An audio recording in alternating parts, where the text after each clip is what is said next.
نیکی یہ نہیں ہے کہ تم اپنے چہرے مشرق یا مغرب کی طرف کر لو، جس طرح کہ یہود اور نصارہ کرتے تھے، مخصوص رنگوں کے لباس پہن کر، مخصوص طرز کے پٹکے پہن کر اور مخصوص رسوم و رواج کے ساتھ الجھ کے رہ جانا، یہ دین نہیں ہے۔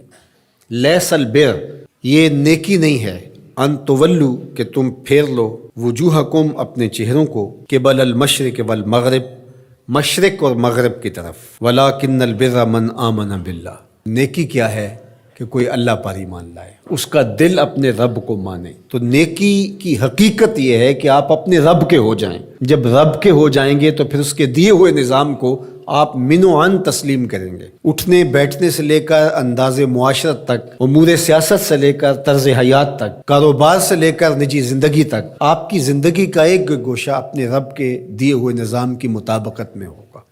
تو نیکی تو یہ ہے، نہ یہ ہے کہ تم مخصوص ایک طرز اختیار کر لو، مخصوص طرز کے رنگ پہن لو اور اس کو تم دین قرار دے دو۔ ظاہریت کا نام دین نہیں ہے، بلکہ تمہاری روحوں میں دین کی وہ قدریں اس طرح اتر گئی ہوں کہ تم سے جدا نہ ہونے پائیں۔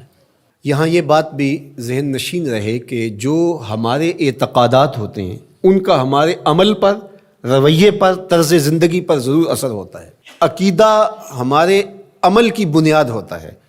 تو اگر میرا یہ عقیدہ ہے کہ میں اللہ وحدہ لا شریک کو مانتا ہوں، تو پھر اس کا لازمی نتیجہ یہ ہے کہ غیر کا خوف میرے سینے سے نکل جائے گا۔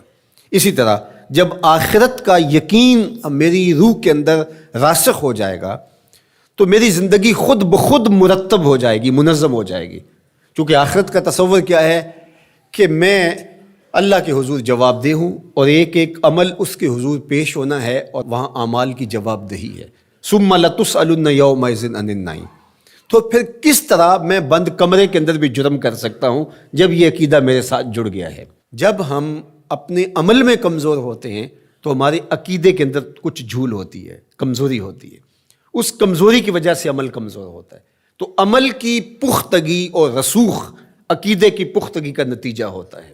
تو اس لیے سب سے پہلے جو چیزیں بیان فرمائی ان کا تعلق جڑا تھا عقائد سے۔ اب دوسری بات جو بر کی تشریح کرتے ہوئے ارشاد فرمایا، وَآتَ الْمَالَ عَلَىٰ حُبِّهِ ذَوِي الْقُرْبَىٰ وَالْيَتَامَىٰ وَالْمَسَاكِينَ وَابْنَ السَّبِيلِ وَالسَّائِلِينَ وَفِي الرِّقَابِ، اور مال کو خرچ کرنا علی حبہ، اس کی محبت کے باوصف۔ مال کی اگر محبت یا ضرورت نہیں ہے تو پھر اس کو خرچ کر دینا، صرف کر دینا، یہ کمال نہیں ہوتا۔ کمال اس وقت ہے جب اس کی شدید احتیاج آپ کو بھی موجود ہو۔ اس لیے صحت مند آدمی جو جوان بھی ہو اور اس کو ضرورت بھی ہو، اس کا صدقہ کرنا اس کے صدقے کرنے سے بہتر ہے جو مخمصے کے عالم کے اندر جب موت و حیات کی کشمکش ہو تو وہ صدقہ کر دے، اپنا مال خیرات کر دے۔ عمومی طور پہ ایک مخفی دولت کی محبت جو ہمارے سینوں میں ایک حد تک موجود ہوتی ہے، وہ یہ ہے کہ جب اللہ ہمیں مال دیتا ہے تو بعض اوقات کچھ لوگ کہتے ہیں کہ ابھی میں اس مال کو بڑھاتا چلا جاؤں گا اور اپنی ساری ضروریات بھی پورا کرتا چلا جاؤں گا اور بہت حجم ہو جائے گا تو پھر اس سے کوئی بڑا کام کروں گا۔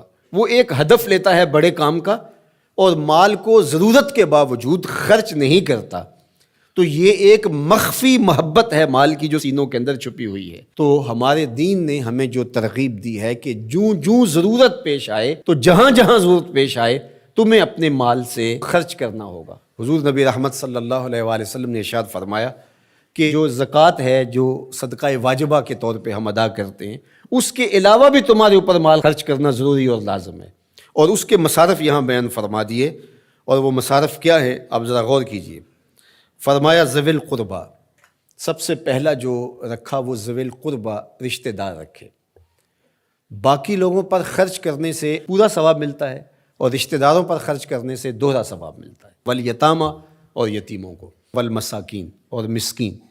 مسکین اس کو کہتے ہیں جس کے پاس 2 وقت کا کھانا موجود نہ ہو۔ وابن السبیل، اور جو مسافر ہے، والسائلین، اور جو مانگنے والے ہیں۔ تو اگر اس کے پاس 2 وقت کا کھانا نہیں ہے تو وہ اگر مانگے بقدر کفاف اور 2 وقت کا کھانا مل جائے تو پھر مانگنا ترک کر دے تو اس کے لیے جائز ہے اور شریعت اس کو روکتی نہیں، اور ایسے شخص کو دینا ثواب بھی ہے۔ لیکن جو شخص جمع کیے ہوئے ہو، اس کے پاس موجود ہو، دولت بڑھانے کے لیے یا عادتاً مانگتا ہو، تو ایسے شخص کو نہ دینا چاہیے اور نہ اس کی حوصلہ افزائی کرنی چاہیے۔ وفی الرقاب، اور جو غلام ہیں ان کو غلامی کے بوجھ سے آزاد کرنے کے لیے مال خرچ کرنا۔ دور موجود کے اندر اگر کوئی قرض میں جکڑا ہوا ہے تو وہ بھی پھنسی ہوئی گردن ہے اس کو، اور میں سمجھتا ہوں کہ اس کے زمرے میں وہ شخص جس کی بیٹیاں جوان ہیں اور اس کے پاس کوئی رقم نہیں ہے کہ ان کی شادی کر سکے اور اس کی مدد کی جائے، تو یہ بھی اس سے ملتا جلتا حکم اس کے ساتھ یہ جڑ جائے گا کہ اس پھنسے ہوئے مجبور کی گردن کو چھڑایا جائے۔ وَأَقَامَ الصَّلَاةَ وَآتَ الزَّکَاۃ، اور نماز قائم کرنا اور زکوٰۃ ادا کرنا، وَالْمُوفُونَ بِعَہْدِهِمْ إِذَا عَاهَدُوا، اور